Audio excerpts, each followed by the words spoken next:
Respiratory distress is the commonest problem of preterm infants. In this podcast, we would learn the assessment and management of respiratory distress in preterm infants.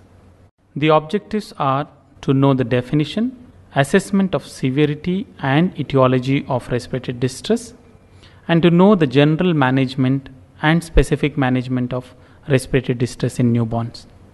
To define respiratory distress, we need two of these three criteria, that is respiratory rate more than 60 per minute, presence of intercostal or subcostal retractions, and grunt. Cyanosis is not a component of respiratory distress. In this video, we can see a newborn baby with respiratory distress. This baby is having tachypnea with mild retractions. So this is a baby with mild respiratory distress requiring oxygen. This is another demonstration of a newborn baby with respiratory distress. This baby has severe subcostal, intercostal, sternal retractions along with nasal flaring. So this baby qualifies for the definition of respiratory distress. To assess the respiratory distress severity, we can do it from the clinical and lab parameters.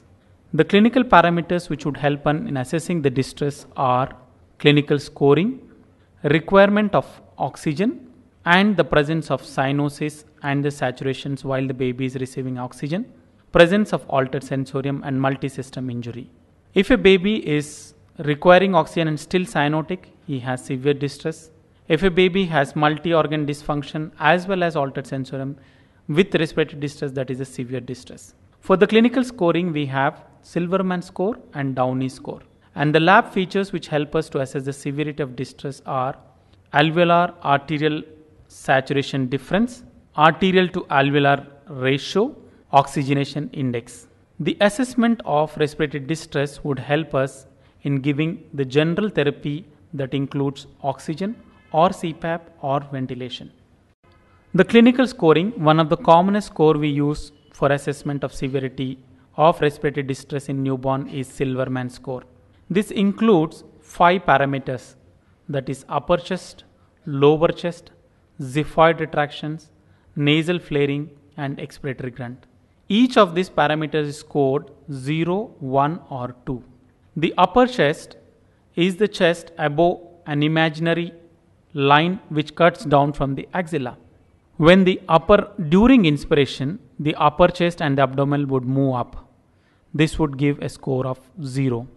And during inspiration, if the abdomen is going up, but the chest is coming after the abdomen, that is, there is a chest lag, this gives a score of 1. And during inspiration, if the abdomen is going up, but the chest is caving inside, this is seesaw respiration, which gives a score of 2. For the lower chest, that is below the imaginary line, if you see no retractions, it gives a score of 0. There are some retractions, it gives a score of 1. And if the retractions are almost reaching the axilla, it gives a score of 2. Xiphoid retractions, no retractions is 0. Some retractions is 1. And retractions where the xiphoid is almost touching the back of the spine is score of 2. If there is no nasal flaring, we give a score of 0. There is some nasal flaring which you can appreciate when you come very near the baby is score of 1. And nasal flaring which you can appreciate from a distance is score of 2. Expiratory grunt, no grunt is 0. Grunt audible with a stethoscope is 1. And grunt audible to the naked ear is a score of 2. So when you combine this score, and if you get a score more than 5, it means it's a severe respiratory distress. And if the score is more than 3, it is moderate or mild respiratory distress. The second important clinical scoring which we can use is Downey score. We prefer to use Downey score in term babies and Silverman score in preterm babies. Downey score has 5 components, that is respiratory rate, central cyanosis, retractions, grunt and air entry. If the respiratory score is less than 60, it gives a score of 0, 60 to 80 score of 1 and more than 80 is score of 2. There is no central cyanosis, score is 0. Central cyanosis which disappears on oxygen is score of 1 and central cyanosis which persists and which requires oxygen more than 40% is score of 2. There are no retractions, it's 0 score. There are some retractions, it's 1 score. There are severe subcostal and intercostal retraction, score of 2. There is no grunt, is score of 0. There is grunt which is audible and minimal is 1, and is grunt which is audible from a distance is score of 2. The air entry is good, it is a score of 0. If the air entry is fair, it's a score of 1, and the air entry is poor, the score is 2. So when you add up all these parameters and get a score more than 6, it means the baby has moderate to severe distress and may require CPAP or ventilation. So assessment of severity of distress would help us to give CPAP or oxygen or ventilation for the baby. So in this video we can see the Silverman scoring. For the upper chest the score is 0. For the lower chest the score is 1. Sternum the score is 0. And for nasal flaring score is 1. And for grunting there is no grunt, score is 0. In this video there is significant nasal flaring, score is 2. There is some amount of sternal retraction, score is 1. The upper chest score is 2. The lower chest score is 1. And this baby also had grunt which is audible, so score is 2. So when we add up the score, nasal flaring 2, sternum 1, upper chest 2, lower chest 1, and grunting 2. So that's after the Silverman score.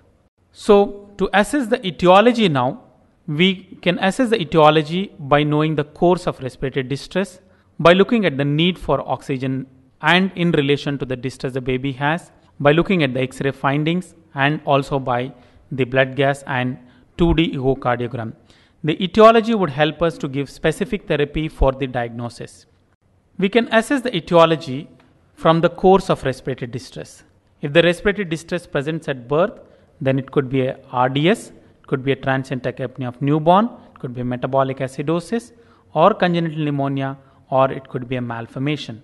A distress which starts after second day is unlikely to be any one of the above features, above diagnosis, but it can be because of duct dependent circulation or inborn errors of metabolism or pneumonia or sepsis. Now, relating respiratory distress with the need for oxygen, we can also achieve or know the diagnosis to some extent. If there is severe distress and proportionate high oxygen requirement, most likely we are dealing with a lung disease. If the distress appears severe but the oxygen requirement is minimal, then most likely the cause of distress could be acidosis. If there is mild respiratory distress but significant oxygen requirement, most likely we are dealing with a cardiac problem or a persistent pulmonary hypertension of newborn. Chest X-ray also would give us clues to the diagnosis. If the chest X-ray findings are disproportionate to the clinical distress, that is, there is severe distress but the X-ray findings are not supporting lung disease, then very likely we are dealing with a case of heart disease or pulmonary hypertension or acidosis. X-ray would help us in making a diagnosis of respiratory distress syndrome, pneumonia, transient tachypnea of newborn, cardiac abnormalities and malformations. Here is another X-ray with respiratory distress syndrome where you can see lung is well inflated, there are reticular granularity, there is some air bronchograms. Well inflation is probably because the baby is ventilated and you are not able to see the low volume lungs. This is a third X-ray where you can see a baby with a severe RDS, very low volume lungs, the cardiac silhouette is not well made out, there is severe air bronchograms and bilateral reticular granularity. This is a classical picture of a severe RDS. Here is an X-ray of transient tachypnea of newborn. The lung is well inflated, there are perihilar shadows, there is mild cardiomegaly and there is a transverse fissure which is visible. This is a case of transient tachypnea of newborn. This is X-ray which is showing pneumonia. The lung volume is decreased. You can see infiltrates which are heterogeneous, which are seen more on the right side compared to the left side. But the heterogeneous opacities, low volume lungs is a feature of pneumonia. Now coming to the management, we can divide the management into general management and specific management. General management is based on the severity of respiratory distress and specific management is based on the etiology of respiratory distress. Then general management would include maintenance of euthermia, providing the airway, that is making sure that the secretions are cleared and airway is patent, and providing breathing support which could include oxygen, CPAP or ventilation. Giving oxygen or CPAP or ventilation is based on the severity of respiratory distress. Along with that, we need to correct metabolic disturbances in all babies with respiratory distress. This would include correction of sugar, correction of anemia, correction of polycythemia, hypocalcemia. All this could be components of babies with respiratory distress. Now, apart from the general management, we need to do specific management. So, once you make a diagnosis of respiratory distress, if it's a case of RDS, you need to give surfactant. If you diagnose pneumonia, you need to give antibiotics. If it's a duct-dependent heart disease, you need to give prostaglandins. And if it's a malformation like tracheal fistula, medical management would include head and elevation, keeping the baby niloral, and if it's a congenital diaphragmatic hernia, no bag and mask at birth, and elective or supportive ventilation might be required. If it's a case of pulmonary hypertension, this baby would require gentle handling, oxygen, and inhaled nitric oxide or sildenafil as appropriate. To conclude, respiratory distress is the commonest reason for admission of any preterm baby to the NICU. The assessment would include clinical scoring for assessing the respiratory severity, X-ray to know the etiology, and echo to know the etiology as well as to find associated problems. Severity can also be assessed from the oxygen requirement and also from A by A, OI and AADO2s. Thank you.